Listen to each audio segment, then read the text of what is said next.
और एक नया क्षेत्र और खुला है और वो है ग्रीन जॉब्स का। ये बजट तत्कालीन आवश्यकताओं का भी समाधान करता है और देश के युवाओं के उज्जवल भविष्य को भी सुनिश्चित करता है।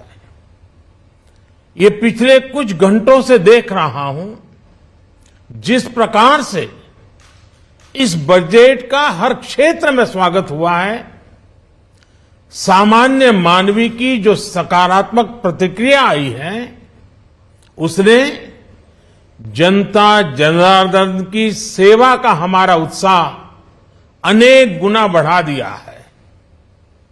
जीवन के हर क्षेत्र में आधुनिकता आए, टेक्नोलॉजी आए, जैसे किसान ड्रोन हो, वंदे भारत ट्रेन हो, डिजिटल करेंसी हो, बैंकिंग के क्षेत्र में डिजिटल यूनिट्स हो, 5G सर्विसेज का रोल आउट हो, नेशनल हेल्थ के लिए डिजिटल इकोसिस्टम हो। इनका लाभ हमारे युवा, हमारे मध्यम वर्ग, गरीब, दलित, पिछड़े, ये सभी वर्गों को मिलेगा। इस बजट का एक महत्वपूर्ण पहलू है गरीब का कल्याण। हर गरीब के पास पक्का घर हो, नल से जल आता हो, उसके पास शौचालय हो, गैस की सुविधा हो, इन सभी पर विशेष ध्यान दिया गया है। इसके साथ ही आधुनिक इंटरनेट कनेक्टिविटी पर भी उतना ही जोर है। जो भारत के पहाड़ी क्षेत्र हैं, हिमालय का पूरा पट्टा, जहां जीवन आसान बने, वहां से पलायन ना हो, इसे ध्यान में रखते हुए भी नई घोषणा की गई है। हिमाचल, उत्तराखंड, जम्मू कश्मीर, नॉर्थ ईस्ट ऐसे क्षेत्रों के लिए पहली बार देश में पर्वतमाला योजना शुरू की जा रही है। ये योजना पहाड़ों पर ट्रांसपोर्टेशन और कनेक्टिविटी की आधुनिक व्यवस्था का निर्माण करेगी और इससे हमारे देश के जो सीमावर्ती गांव है, बॉर्डर के गांव है, जिसका वाइब्रेंट होना जरूरी है, जो देश की सिक्योरिटी के लिए भी आवश्यकता है, उसको भी बहुत बड़ी ताकत मिलेगी। भारत के कोटि कोटि जनों की आस्था मां गंगा की सफाई के साथ साथ किसानों के कल्याण के लिए एक महत्वपूर्ण कदम उठाया गया है। उत्तराखंड, उत्तर प्रदेश, झारखंड, बिहार, पश्चिम बंगाल, इन राज्यों में गंगा किनारे नेचुरल फार्मिंग को प्रोत्साहन दिया जाएगा।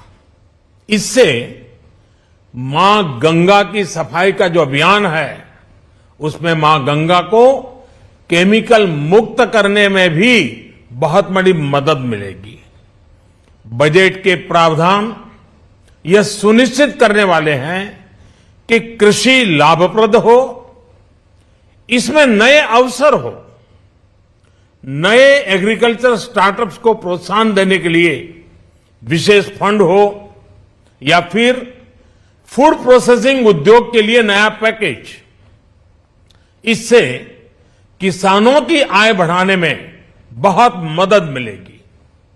एमएसपी खरीद के माध्यम से किसानों के खाते में 2.25 लाख करोड़ रुपए से भी ज्यादा सीधे ट्रांसफर किए जा रहे हैं। कोरोना काल में एमएसएमई यानी हमारे छोटे उद्योगों की मदद और उनकी सुरक्षा के लिए देश ने लगातार अनेक निर्णय लिए थे, अनेक प्रकार की मदद पहुंचाई थी। इस बजट में क्रेडिट गारंटी में रिकॉर्ड वृद्धि के साथ ही कई नई योजनाओं का ऐलान किया गया है।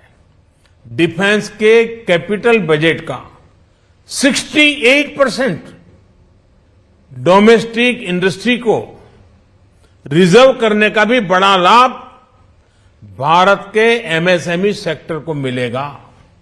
ये आत्मनिर्भरता की तरफ बहुत बड़ा मजबूत कदम है। 7.5 लाख करोड़ रुपए के पब्लिक इन्वेस्टमेंट से अर्थव्यवस्था को नई गति के साथ ही छोटे और अन्य उद्योगों के लिए नए अवसर भी बनेंगे। मैं वित्त मंत्री निर्मला जी और उनकी पूरी टीम को इस पीपल फ्रेंडली और प्रोग्रेसिव बजट के लिए बहुत बहुत बधाई देता हूं। कल भारतीय जनता पार्टी ने मुझे सुबह 11 बजे बजट और आत्मनिर्भर भारत विषय पर बात करने के लिए निमंत्रित किया है। कल 11 बजे मैं बजट के इस विषय पर विस्तार से बात करूंगा। आज इतना काफी है। बहुत बहुत धन्यवाद।